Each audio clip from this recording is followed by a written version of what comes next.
urmărește nimeni acolo. Da, mă rog, șutul blocat. Asta nici aici nu e foarte clar.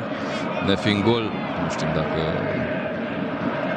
a fost sau nu offside, nici nu mai contează. Cosmin Matei și mai oprește odată jocul. Da, cred că din cauza unor scandări care au venit din tribună. Asta e ceea ce interpretez eu.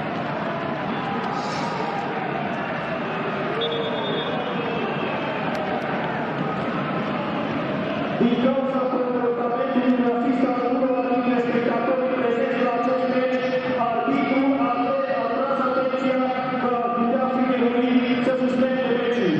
Rasismul pe stadioanele de fotbal nu va fi tolerat. Vă rugăm să nu vă gândiți de faptul că jocul va fi suspendat. Da, asta e explicația.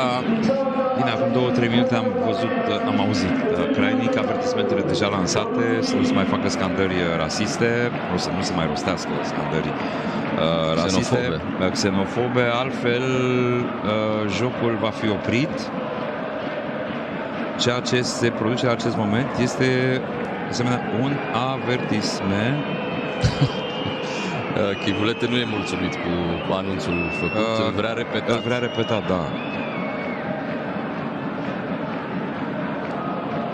Iată și pe suporterii veniți de la Craiova.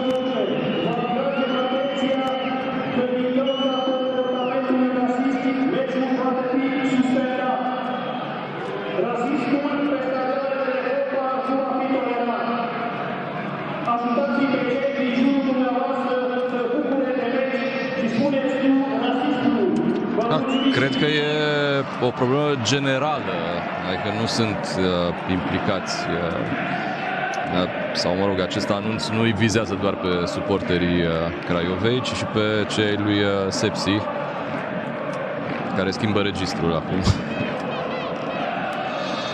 Da, adevărul că la un moment dat era un cor de huiduiel și nu se știa exact pe care huiduie. Și gata, a întrerupt meciul. Deci întrerupt. Întrerupt meciul Andrei Chivulete.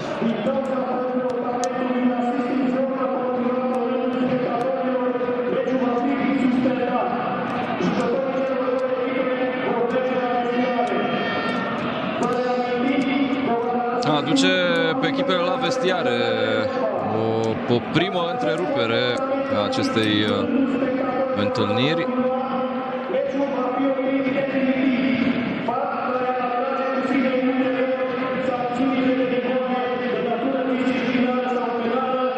E o întrerupere temporară a acestei întâlniri. Minutul 26.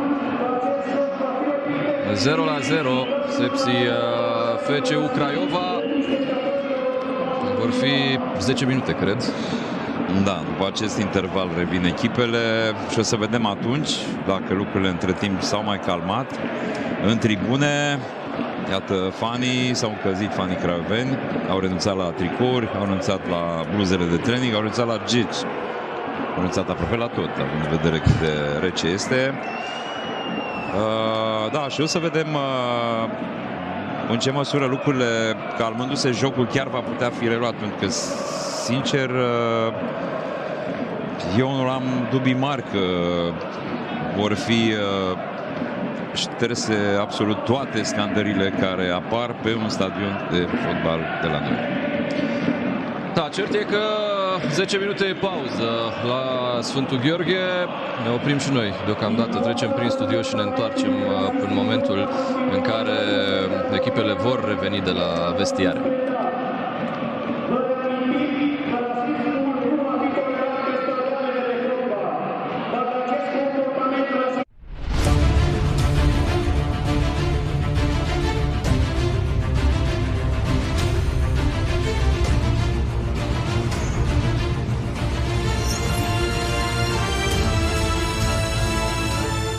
Superliga vă este oferită de Superbet.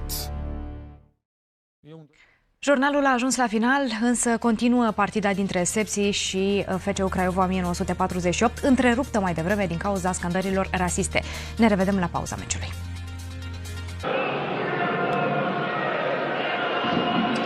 Ne-am întors la Sfântul Gheorghe, unde partida dintre Sepsi și FCU Craiova a fost întreruptă 10 minute, prilej pentru Nicolo Napoli să facă și o schimbare și cred că îl scoate pe Paramati pentru a-l introduce pe Negru. Suspendat meciul după 25 de minute din pricina scandărilor rasiste și xenofobe, probabil,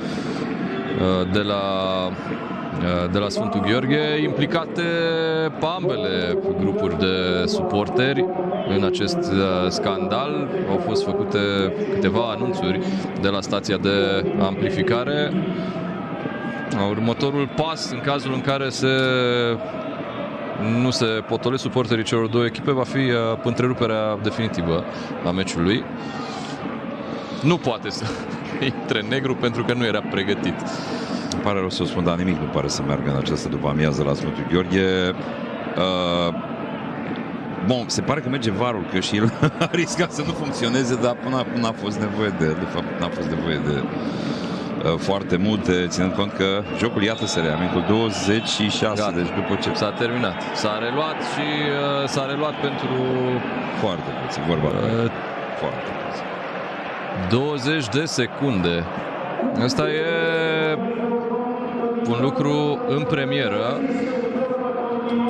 Îi explică Andrei Chivulete, sau mă rog, încearcă să explice Andrei Chivulete lui Baasa că din pricina scandărilor suporterilor Craiovei, meciul este încheiat definitiv.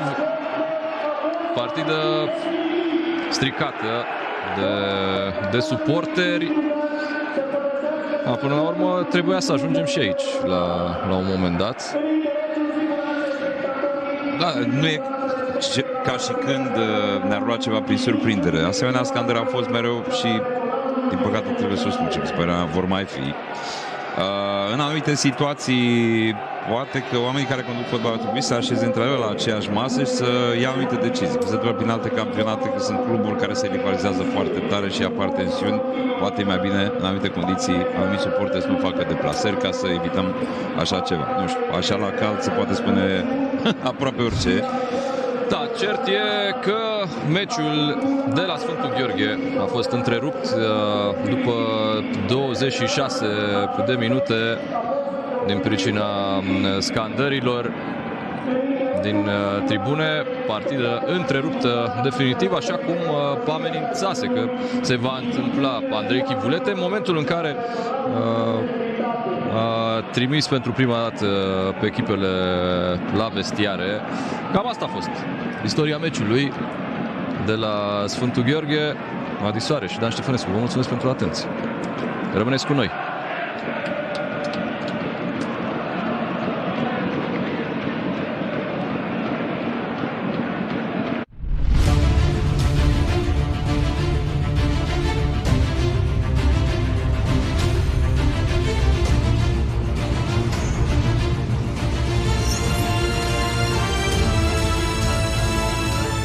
Superliga vă este oferită de Superbet.